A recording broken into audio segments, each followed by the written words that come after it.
everybody. Uh, this is the second part two of probably what are going to be several videos about your perfectionism and how it gets in the way of your business building and ultimately your happiness professionally, especially if you are an entrepreneur. So I took a few notes, so I'm going to be reading off of them. But what I really want to stress is there's going to be a couple of different components, and I'll cover those in the upcoming days. But the one we're going to be working on today is where you are the type of perfectionist that overbuilds and never releases what it is you're working on. It's called create forever, release never. If you're one of those people, this video is for you. I tend to be one of those sometimes too, but all the characteristics of perfectionism I hit on at different parts of my life. So here is a strategy for what you can do if you are someone who just keeps creating. First of all, you can set a 48-hour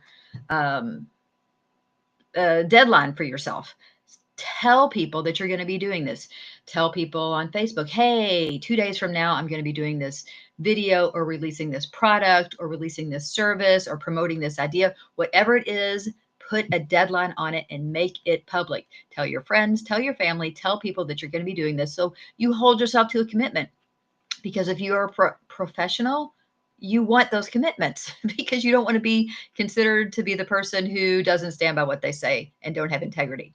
The second thing you're going to do is you're going to announce it before it's launched. I don't mean 5 minutes before it's launched, but when you set that 48-hour deadline, start telling people then because you want them to be able to promote it. Hey, sometime on Friday, I'm going to be doing X.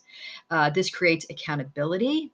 And it helps to kill your perfectionism loop that just starts over and over and over again. If you are a perfectionist, you understand exactly what I'm talking about. And lastly, you're going to release it imperfectly with all the flaws. You just want to, before you release it, come up with the minimum product or service that you're releasing. Come up with what that is and release that. You can tweak it once it's out there. You can make changes once it's out there, but releasing it and letting it go is going to be the key. One of the bonuses that I want for you to think about is no editing. Don't edit anything until it's been released for at least a week. Take the time to allow yourself to be nervous, to allow yourself to go, oh, this isn't exactly like I wanted it to be, but it's out there already. There's not a lot you can do about it. People are already watching and they already know this is what's happening. So allow that time to just breathe and go, everything is okay, no matter what the responses are going to be. But don't make any edits to what you did for at least a week. Why is this going to work out for you? First of all, it forces constraint. It forces you to be systematic and pared down in what you're going to be releasing and what you're going to be telling people and what you're going to be doing. And what does that do? It eliminates the creep that happens. Let me just tweak this over here. Let me just add this over here. Let me just get this perfect thing. When we work on perfectionism, then we don't get the results we want because putting stuff out there never happens. If this is the kind of perfectionist you are, the kind who creates, and never releases anything. Second, this forces visibility and it helps kill isolation. Why is that important? Because if you are a business owner, an entrepreneur, even if you are a solopreneur, if you want business, people have to know that you are out there and what you are doing. So this helps to kill isolation. Doing what I'm doing. What I did a few weeks ago was my coach gave me a challenge to do 10 live videos in 10 days. And so now we're up to number 15, I think. Is that the right number? Did I change the number or is this 16? I don't really know. Guess what? I'm not perfect and it's okay.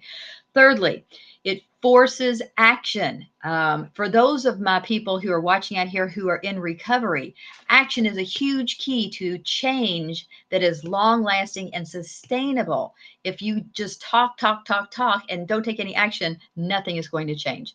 So action also kills delay. So if you do it now, you commit to it, you set that 48-hour rule, you tell people about it, and then you release the minimum, there's action involved. And then it builds evidence that you are doing what you're supposed to be doing. And by doing that, you're going to build confidence. So remember, a 48-hour notification to people. You're going to announce it at a public level to your friends, to your family, do a Facebook post or a LinkedIn post or whatever it is you're going to do, but make it public so you have some accountability. And then lastly, you're going to release it imperfectly. It's awesome when you're able to just do that and just breathe and go, I didn't die. I didn't die. I did it and I didn't die. And I feel okay about what's happening.